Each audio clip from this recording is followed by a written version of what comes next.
Everyone, कैसे हैं आप सब। आज मैं आप सबके लिए इम्प्रूवमेंट इन फूड रिसोर्स का सेकंड पार्ट लेकर आई हूं, that is based on the animal husbandry.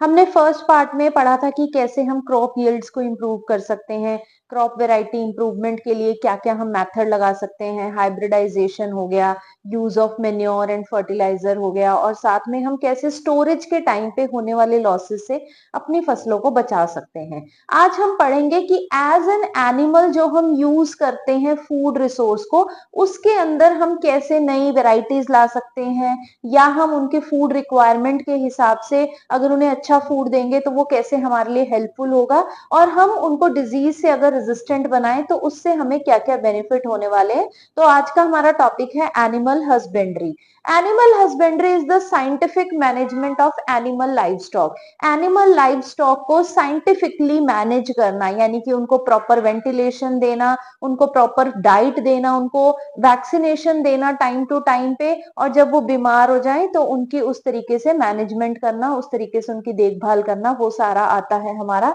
Animal husbandry में। एनिमल हस्बेंड्री में क्या क्या आएगा? Feeding, breeding and disease control. अच्छा उन्हें खाना देना, अच्छी ब्रीड्स बनाना जो डिजीज रेजिस्टेंट हो, जिससे अगर हम बात करें कि एग प्रोडक्शन इंक्रीज हो जाए, मिल्क प्रोडक्शन इंक्रीज हो जाए, और डिजीज से हम अपने एनिमल्स को बचा सके। The animals which are domesticated and utilised are called livestock, जैसे कि cow, buffalo, hen, fishes, bee, तो ये सारे क्या कहलाएंगे? लाइव स्टॉक, जिनको हम डोमेस्टिकेट कर रहे हैं, अपने घरों में पाल रहे हैं और यूटिलाइज कर रहे हैं, यानी कि वो फार्म्स पे हमने रखा हुआ है और उनसे हम कोई ना कोई प्रोडक्ट ऑब्टेन कर रहे हैं, तो they are called the live stock.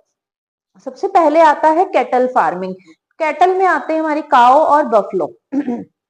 काओ और बफलो की फार्मिंग जो है हम बेसिकली दो पर्पस के लिए करते हैं, number 1 for the milk and number 2 for the draught labour. Milk के लिए हम फीमेल जितनी भी काउज एंड बफलोज हैं उनको हम रख रहे हैं, और ड्रॉट लेबर में आते हैं वो एनिमल जो कि खेतों में काम कर रहे हैं, जैसे कि हमारे जो मेल एनिमल्स हो जाएंगे। तो मिल्क प्रोडक्शन किस पे डिपेंड करती है? मिल्क प्रोडक्शन डिपेंड करती है लैक्टेशन पीरियड के। What is lactation period? The period after the birth of a calf. जब तक एक फीमेल जो काउ है या बफलो है, जब तक वो मिल्क प्रोड्यूस कर रही है, और मिल्क प्रोडक्शन स्टार्ट कब होता है? After the birth of a calf. उस पीरियड को हम क्या कहते हैं? Lactation period. हम लैक्टेशन पीरियड को इंक्रीज भी कर सकते हैं by cross breeding. Cross breeding कैसे? कुछ हमारे यहाँ पे मिल्क ब्रीडिंग जो है वो कुछ फॉरेन ब्रीड्स हैं और कुछ एग्जॉटिक ब्रीड्स हैं।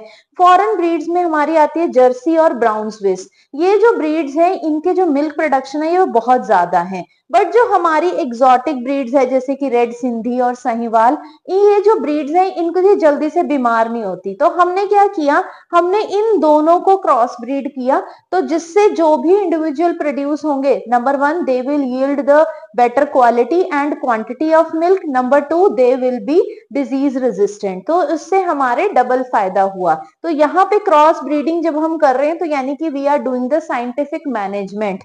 तो यहाँ पे हमने साइंटिफिकली उसको मैनेज किया so that milk production get enhance, और उसके साथ साथ ही हमारी जो ब्रीड्स हैं, जो हमारे जो मिल्क प्रोड्यूसिंग एनिमल्स हैं, वो डिजीज रेजिस्टेंस भी हो जाएं।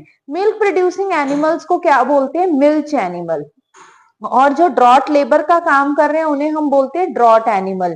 ड्रॉट एनिमल की भी कुछ वेराइटीज हैं जो एनसीईआरटी में तो नहीं है, बट मैं आपसे वैसे डिस्कस कर रही हूँ, that is Niagara and Malvi. आपको यहाँ पे इनकी ब्रीड्स को लर्न करना है, आपको पता होना चाहिए कि कौन सी एग्जॉटिक है और कौन सी फॉरेन ब्रीड्स है। Now come to the cattle keeping. अब हमने कैटल को अगर रखा हुआ तो हमें क्या क्या स्टेप्स अपनाने चाहिए जिससे कि जो हमारी कैटल है वो बीमार कम से कम हो। जहां पे भी हम उन्हें रखें वो एरिया प्रॉपर जो है वो वेंटिलेटेड हो, वहां पे प्रॉपर जो है सनलाइट आती हो और हवा जो है वो क्रॉस करती हो, ताकि कि वो वाला जो एरिया है वो डैम्प ना रहे, गीला ना रहे। और उसके साथ हमें अपने एनिमल्स को, कैटल्स को रेगुलरली बाथ करवाना चाहिए, रेगुलरली उनकी ब्रशिंग करनी चाहिए। ब्रशिंग से क्या होगा? जितने भी उनके बॉडी पे लूज हेयर हैं एज वेल एज जो डर्ट है या कोई पैरासाइट अगर बॉडी में आ रहा है तो वो ब्रशिंग से रिमूव हो जाएगा। वेल वेंटिलेटेड शेल्टर होना चाहिए और उनका फ्लोर स्लोपी होना चाहिए। स्लोपी होने से क्या फायदा होगा कि जब भी वो कोई यूरिन वगैरह पास आउट करेंगे तो वो स्लोपी होने की वजह से वो सारा नीचे आ जाएगा और उन जहां पे वो बैठते हैं वो एरिया हमेशा ड्राई रहेगा। तो these are the some important points you must keep in mind. इस पे क्वेश्चन आता है कैटल कीपिंग पे। देन कैटल को फीड कैसी देनी है। अब कैटल को जो फीड दी जाती है वो दो टाइप की फीड है बेसिकली, मेंटेनेंस रिक्वायरमेंट और milk producing requirement. Maintenance requirement उस पर्टिकुलर कैटल की खुद की अपनी ग्रोथ, प्रॉपर ग्रोथ के लिए है, प्रॉपर डेवलपमेंट के लिए है, उसको डिजीज रेजिस्टेंट बनाएगी। और जो मिल्क प्रोड्यूसिंग रिक्वायरमेंट है that is given for the better milk production, ताकि जो मिल्क की क्वालिटी और क्वांटिटी है वो अच्छी हो जाए, इसलिए उन्हें दी जाती है। अब एनिमल को जो हम फीड देते हैं, दो टाइप की फीड दी जाती है, एक होती है रफेज, दूसरी होती है कंसंट्रेट। रफेज में हम बेसिकली उसको क्या दे रहे हैं, कार्बोहाइड्रेट्स दे रही हैं। तो जो रफेज है that is the fibrous diet which is rich in carbohydrates and which is important for the cattle health. And the concentrate include all other nutrient, जैसे कि उसमें विटामिन आ जाएंगे, मिनरल्स आ जाएंगे, प्रोटीन्स आ जाएंगे, जो उसको डिजीज रेजिस्टेंट बनाएगा, जो उसकी इम्यूनिटी को बूस्ट करेगा, यानी कि वो इम्यूनिटी के लिए रिस्पॉन्सिबल है। तो ध्यान रखिएगा, रफेज जो है वो कार्बोहाइड्रेट रिच है, यानी कि सोर्स ऑफ एनर्जी है। It is the fibrous diet, जिसमें जितना भी हम ग्रीन चारा जो हम उसे देते हैं वो सारा उसका फाइब्रस डाइट में आएगा। देन कंसंट्रेट में मैंने दोबारा से अगर कहूं तो जितने भी इम्यूनिटी को डेवलप करने के लिए उसको हम प्रोटीन, विटामिन और मिनरल्स दे रहे हैं, that come under the concentrate. Then जो हमारी केटल है, अगर अब केटल तो बोल नहीं सकती तो हमें पता कैसे चलेगा कि वो पर्टिकुलर जो केटल है वो बीमार है। तो कुछ सिम्टम्स हम डिस्कस करने जा रहे हैं जिससे हमें ये पता चल जाए। तो दैट इज इनएक्टिव। अगर हमारी जो केटल है वो थोड़ी सी टायर्ड रहती है हमेशा, तो इनएक्टिव है, यानी कि वो बीमार है। उसकी आईज में रेडनेस आ गई है, मिल्क जो प्रोडक्शन है वो डिक्रीज हो गई है, उसे भूख नहीं लग रही यानी कि लॉस ऑफ एपेटाइट, वो थिन और वाटरी स्टूल पास आउट कर रही है, या फिर वो एक्सेसिव स्लाइवा जो है वो बॉडी माउथ से एक्सेसिव स्लाइवा वो निकाल रही है। तो इससे हमें ये पता चल जाएगा कि हमारी जो केटल है वो बीमार है। अब जो केटल्स हैं उनको बहुत सारी डिजीज अफेक्ट करती हैं, that can be viral, that can be bacterial, और जो कुछ पैरासाइट्स भी हैं जो कुछ उनकी बॉडी के ऊपर ग्रो कर जाते हैं, और कुछ पैरासाइट हैं जो बॉडी के अंदर चले जाते हैं थ्रू डाइट। तो हमें उन्हें बचाने के लिए उन्हें प्रॉपर उनको वैक्सीनेशन करवानी चाहिए। जैसे हम बच्चों की वैक्सीनेशन करवाते हैं, सेम वैसे ही केटल्स की भी वैक्सीनेशन आती है, तो वो वैक्सीन उन्हें देनी चाहिए टाइम टू टाइम। और साथ ही अगर वो बीमार हो जाए तो नंबर 1 पे तो उनको आइसोलेट कर दो, ताकि जो दूसरी है अगर कोई कम्युनिकेबल डिजीज होगी तो दूसरों को भी स्प्रेड हो जाएगी। नंबर 2, उन्हें प्रॉपर ट्रीटमेंट दो, उन्हें वेटरनरी डॉक्टर के पास लेके जाओ ताकि प्रॉपरली वो ट्रीट हो सके। तो ये कुछ आपको इंपॉर्टेंट पॉइंट्स ध्यान में रखने हैं। ये मैंने एक तरह से आपके सामने समरी रख दी है कि जिससे कि आपको केटल फार्मिंग में क्या क्या इंपॉर्टेंट क्वेश्चन, इंपॉर्टेंट टॉपिक आ सकते हैं वो क्लियर हो सके। नेक्स्ट आता है पोल्ट्री फार्मिंग। पोल्ट्री होता क्या है, डोमेस्टिक फाउल, जैसे कि हम टर्की, हेन, चिकन, इन सबको अगर हम रख रहे हैं for the egg production and meat, egg production और मीट के लिए जिन एनिमल्स को रेयर किया जाता है, जिन एनिमल्स की रेयरिंग की जाती है, उन्हें हम कहते हैं पोल्ट्री फार्मिंग। इसमें दो टाइप के एनिमल्स आते हैं, एक आते हैं लेयर्स और बॉयलर्स। लेयर्स जो है उसको हम क्यों रखते हैं, that is for the egg production. जो भी एनिमल्स हम एग प्रोडक्शन के लिए जिनकी रेयरिंग कर रहे हैं, जिनको हम पाल रहे हैं, उसे हम कहेंगे लेयर्स, और जिन्हें हम मीट पर्पस के लिए जिनकी रेयरिंग कर रहे हैं उन्हें हम कहेंगे ब्रॉयलर्स। अब जो लेयर्स होते हैं उनको रिस्ट्रिक्टेड डाइट दी जाती है, बट जो ब्रॉयलर्स हैं उनको प्रोटीन और विटामिन रिच डाइट दी जाती है ताकि वो हेल्दी से ज्यादा हो, उनकी मीट प्रोडक्शन अच्छी हो। They are kept for 1.5 year and lay eggs about age of 20 weeks. यानी कि इनको कम से कम 1.5 साल तक पाला जाता है और 20 हफ्ते की उम्र के बाद ये एग्स ले प्रोड्यूस करना शुरू कर देते हैं। और जो ब्रॉयलर्स हैं they are kept for 6 to 7 week and after that they are sent to the market for the meat purpose. तो एग्स और ब्रॉयलर्स में अलग अलग वेराइटीज हैं, जैसे कि इंडियन ब्रीड है Aseel and the foreign breeds है लेगहॉर्न। इन दोनों ब्रीड्स को भी सेम, जैसा कि हमने कैटल के केस में पढ़ा था, सेम यहाँ पर भी इन्हें क्रॉस ब्रीड किया जाता है so that we get the desirable trait क्या क्या डिजायरेबल ट्रेट होंगे? अब हम ह्यूमंस तो अपने बारे में ही सबसे पहले सोचेंगे, तो सबसे पहले नंबर ऑफ चिक ज्यादा से ज्यादा प्रोड्यूस हो, नंबर 2 डॉफ बॉयलर पेरेंट्स हो ताकि जो चिक प्रोडक्शन में हेल्प करे, हाई टेम्परेचर में ये सरवाइव कर सके, क्योंकि जो समर कंडीशंस आती है तो कई बार ऐसा होता है कि ये मरने लगती हैं, तो उन कंडीशन से इन्हें बचाने के लिए इनको tolerant to high temperature, low maintenance requirement, ताकि कम से कम डाइट देनी पड़े, कम से कम इनकी सेवा करनी पड़े और ये अच्छे से रह सके। Reduction of size of egg laying bird, जिन्होंने एग ले करना है यानी कि जो लेयर्स है उनका साइज छोटे से छोटा हो ताकि वो स्पेस कम ले और हम थोड़े स्पेस में भी ज्यादा एनिमल्स को रख सकें। और फिर आता है कि पोल्ट्री एनिमल जैसे कि कैटल एनिमल्स हैं, they also suffer from a number of disease like viral, bacterial and the fungal disease, और कभी कभी न्यूट्रिशनल डेफिशिएंसी डिजीज भी इन्हें हो जाती हैं, तो इनके लिए भी सेम प्रॉपर क्लीनिंग हमें देनी चाहिए, सैनिटेशन फैसिलिटी हो, टाइम टू टाइम हमें डिसइंफेक्टेंट को स्प्रे करना है और वैक्सीनेशन प्रोवाइड करनी है। और अगर कोई एनिमल जो इन्फेक्टेड हो जाता है तो उसके केस में हमें वहां पे उसको आइसोलेट कर देना है ताकि जो रेस्ट जो एनिमल्स हैं वो हमारे टाइम से बच जाएं। तो हमने यहाँ पे 2 टॉपिक कवर कर लिए, कैटल फार्मिंग और पोल्ट्री फार्मिंग। नेक्स्ट अब हम करेंगे फिश प्रोडक्शन। अब फिश प्रोडक्शन में अगर हम बात करें तो यानी कि फिशेस को कैसे हम कल्चर करते हैं। अब फिशेस को कल्चर करने का सिर्फ मतलब यही नहीं है कि जिन्हें हम फिश कह रहे हैं सिर्फ उन्हें ही, इसके अलावा जो मलस्क हैं, प्रांस हैं, उनको भी कल्चर किया जाता है। अब फिश कल्चरिंग 2 टाइप से होती है। फिशेस को अगर हमने ऑब्टेन करना है तो 2 टाइप से हम कर सकते हैं, या तो हम उन्हें नेचुरली सोर्स से यानी कि मेरीन एनवायरनमेंट से, पॉन्ड से और रिवर से डायरेक्टली उन्हें सिर्फ पकड़ लें with the help of nets. और दूसरा होता है कल्चर फिशिंग। कल्चर फिशिंग का क्या मतलब होता है कि हमने एक पर्टिकुलर एरिया लिया और उस एरिया में हमने वाटर को इकट्ठा किया, जैसे कि पॉन्ड बनाया, और वहां पे हमने कुछ फिश सीड्स डाले, फिर उनको हमने खुद से नरिशमेंट प्रोवाइड किया, खुद से हम उन्हें खाना दे रहे हैं, और फिर हमने बेस्ट क्वालिटी की जो फिशेज हैं उनको कैप्चर किया, तो that is called the culture fishing. In this the fish is cultivated, reared and then harvested. Capture fishing क्या होती है? फिश को हम नेचुरल सोर्सेज से सिंपली ले लें, है ना, सिंपली उनको एक्सट्रैक्ट कर लें। अब फिशेज अगर चाहे हम कैप्चर कर रहे हैं चाहे हम कल्चर कर रहे हैं, दोनों ही वेज में आप उसको मेरीन एनवायरनमेंट में भी कर सकते हो और फ्रेश वाटर में भी। अब फ्रेश वाटर में तो आपको समझ आ गया होगा कि हम पॉन्ड वगैरह एक बनाएं और उसमें कर लें, बट मेरीन एनवायरनमेंट में हम कल्चर कैसे करते हैं? मेरीन एनवायरनमेंट में कल्चर करने के लिए हम क्या करते हैं, हम सी शोर पे कुछ एरिया में हम एक नेट लगा देते हैं और उस नेट के पास में हम अपनी फिश कल्चरिंग करते हैं। तो पानी का जो सोर्स है वो नेचुरली रहता है, बट हम वहां पे उनको एक अपने वे से उनको कल्चर कर रहे हैं, अपने वे से उनको नरिशमेंट दे रहे हैं, तो that is considered under the culture fishing.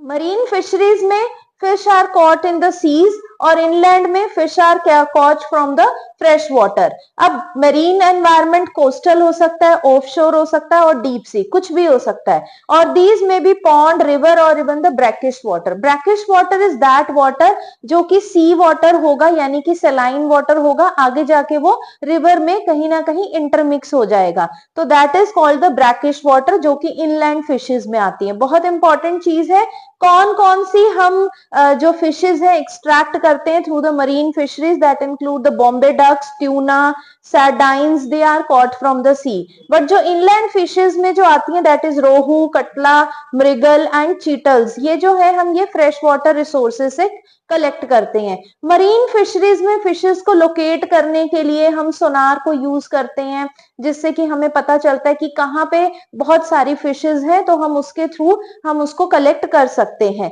अब धीरे धीरे मरीन फिश जो है वो भी डिप्लीट हो रही है, इनलैंड फिशेस है वो भी डिप्लीट हो रही है, इसीलिए जो आज के टाइम की जो नीड है प्लस जो रिक्वायरमेंट है, जो हमारी फिशेस की कंजप्शन है वो बढ़ती जा रही है, इसीलिए हमें मैरीकल्चर फार्मिंग और एक्वाकल्चर की तरफ जाना पड़ रहा है। मैरीकल्चर का क्या मतलब हो रहा है कि यानी कि हम उन्हें कल्चरिंग करें, जैसा कि अभी हमने पढ़ा था कि कल्चर फिशिंग क्या है, अगर आप उसको मेरीन एनवायरनमेंट में कर रहे हो then it is called the mariculture, यानी कि कल्चर फिशिंग के आगे 2 टाइप्स हो जाएंगे, mariculture and aquaculture. Mariculture involve the culturing of fishes in the marine environment, marine यानी कि समुद्र के पानी में, और जो आपका एक्वाकल्चर है which involve the culturing, rearing and harvesting of fishes from the fresh water resources. कई बार जो फार्मर्स हैं वो फिश की कल्चरिंग करते हैं इन द राइस फील्ड और यानी कि पैडी फील्ड। अब आपको पता है कि जो पैडी फील्ड्स है, राइस फील्ड है, उसको खड़ा हुआ पानी चाहिए होता है, स्टेगनेट वाटर चाहिए होता है, तो वो वहां पे फिश कल्टीवेशन कर लेते हैं, जिससे कि फार्मर को डबल फायदा हो जाता है। एक तो राइस की क्रॉप मिल रही है, नंबर 2 उसको साथ में ही फिशेस भी ऑब्टेन हो रही है, तो जिससे वो डबल इनकम कर सकता है। अब फिश जो है बहुत ही एक चीप सोर्स है न्यूट्रिएंट्स का, इसीलिए फिश कल्टीवेशन आज के टाइम की एक बहुत ही इंपॉर्टेंट डिमांड बन गई है और बहुत ही अच्छा एक बिजनेस भी है आज के टाइम में। अब सबको होता है कि हम ज्यादा से ज्यादा फिशेस कैसे ऑब्टेन करें, तो उसके लिए एक कंपोजिट फिश कल्चर है। यहाँ पे 5 से 6 वैरायटी की फिशेस को हम इकट्ठे कल्चर करते हैं। अब 5 से 6 वैरायटी कौन सी लेनी है, ये सबसे बड़ा इंपॉर्टेंट टास्क है, क्योंकि अगर आपने सारी की सारी सेम टाइप की ले ली, टाइप कहने का मतलब है मेरा कि जो सारी यानी कि एक ही टाइप का फूड खाती हो, या जो सारी की सारी एक ही जगह पे यानी कि वो सरफेस पे रहना पसंद करती हैं, या वो सारी जो है वो बॉटम पे रहना पसंद करती है, तो वो आपका जो कंपोजिट फिश कल्चर का जो मेन मोटिव था वो वहां पे सेटिस्फाई नहीं हो पाएगा। तो इसीलिए आपको क्या करना चाहिए कि कंपोजिट फिश कल्चरिंग में सबसे इंपॉर्टेंट जो दो आप जो भी आप 5-6 सेलेक्ट कर रहे हो species, they must have different food habit. Different food habit होने के एडवांटेज क्या है, एग्जाम में बहुत बार आता है, they will have the least competition, क्योंकि अगर फूड हैबिट अलग अलग होगा तो कंपीट नहीं करेंगी एक टाइप के फूड के लिए। And the all part of the pond get use, यानी कि जो फूड में जितना भी आप पॉन्ड में जो पानी दे रहे हैं, वो जो सारा का सारा आप न्यूट्रिशन दे रहे हैं, डाइट दे रहे हैं, वो सारा का सारा वो यूज करेंगी, and as a result the yield get increase। very very important, composite fish culture क्या होता है, 5 से 6 फिशेस को इकट्ठे कल्चर करना। वो आप कल्चरिंग मेरीन एनवायरनमेंट में भी करते हैं और फ्रेश वाटर में भी कर सकते हैं, but they must have different food habit. क्यों होनी चाहिए, नंबर 1 ताकि उनके बीच में जो कंपटीशन है फूड के रिगार्डिंग, स्पेस के रिगार्डिंग, वो कम हो। नंबर 2 सारा का सारा फूड यूटिलाइज हो जाएगा जिससे वेस्टेज कम होगी। Number 3 their yield will get increase. एक एग्जांपल लिया है यहाँ पे कंपोजिट फिश कल्चर का, मैंने एनसीईआरटी वाला ही लिया है, ये आपको लर्न करना है। कटला जो फिश है वो सरफेस फीडर है, यानी कि ऊपर ऊपर से सारा फूड वो खाएगी। रोहू मिडल जोन फीडर है। मृगल्स और कॉमन कार्प्स जो है वो बॉटम फीडर है। एंड जो ग्रास कार्प्स हैं ये वीड को खाती हैं। तो आप इस एग्जांपल के थ्रू क्लियरली समझ पा रहे होंगे कि अगर आप ये वाला कॉम्बिनेशन चूज करते हैं तो आपका सारा का सारा फूड यूटिलाइज होगा, पॉन्ड का हर स्पेस जो है वो सारा यूटिलाइज होगा। As a result there will be least competition and the yield get increased. But drawbacks भी हैं इस मेथड की। ड्रॉबैक्स क्या है कि ज्यादातर जो फिशेस हैं वो मॉनसून सीजन में ही ब्रीड करती हैं, और उस ब्रीडिंग की वजह से हमारे पास हर टाइम फिश की जो सीड्स का मतलब जो फिश के जो एग्स हैं वो अवेलेबल नहीं हो पाते। बट हमने इसका भी सॉल्यूशन निकाल लिया है, और वो सॉल्यूशन क्या है, बाय द हार्मोनल स्टिमुलेशन। अब आर्टिफिशियली फिशेस को हार्मोनल दिए जाते हैं जिससे कि वो ज्यादा क्वांटिटी में एग्स प्रोड्यूस करें और ज्यादा अच्छी क्वालिटी के एग्स प्रोड्यूस करें, जिससे कि हमें पूरा सीजन जो है यानी कि साल के 12 महीने हमें जो फिशेस हैं वो गुड क्वालिटी में अवेलेबल हो सके। तो बहुत ही इंपॉर्टेंट है कंपोजिट फिश कल्चर, इसमें से आपको एक क्वेश्चन जरूर आएगा। नेक्स्ट जो हमारा एनिमल हस्बेंड्री का जो लास्ट टॉपिक है that is bee keeping, also known as apiculture. Bees को रखना, उनको कल्चर करना, उनकी रेयरिंग करना, that is called the apiculture. Apiculture को जनरली फार्मर्स एक एडिशनल सोर्स ऑफ इनकम लेके चलते हैं, बिकॉज अगर किसी ने फूल उगाए हुए हैं अपने खेत में बहुत ज्यादा, है ना, तो वो लोग क्या करते हैं साथ में बी कीपिंग कर लेते हैं, जिससे कि उन्हें एडिशनल सोर्स ऑफ इनकम हो जाएगा, उन्हें हनी मिलेगा, वैक्स मिलेगा।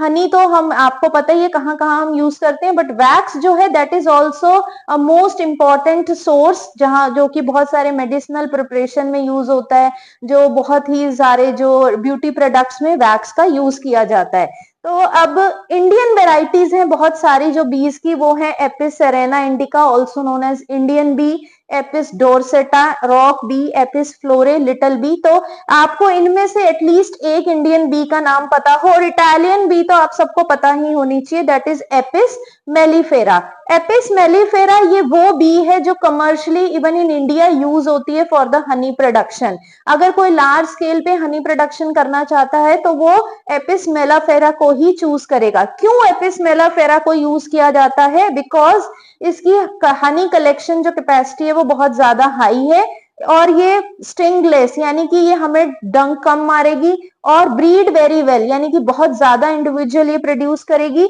Stay in a high for long time, आप जिस छत्ते में इसको रखेंगे ये वहां पे बहुत लंबे टाइम तक रहेगी। तो जिसकी वजह से सभी के सभी जो फार्मर्स हैं वो कमर्शियली अगर हनी प्रोडक्शन कर रहे हैं तो एपिस मेलिफेरा को ही यूज करना प्रेफर करते हैं।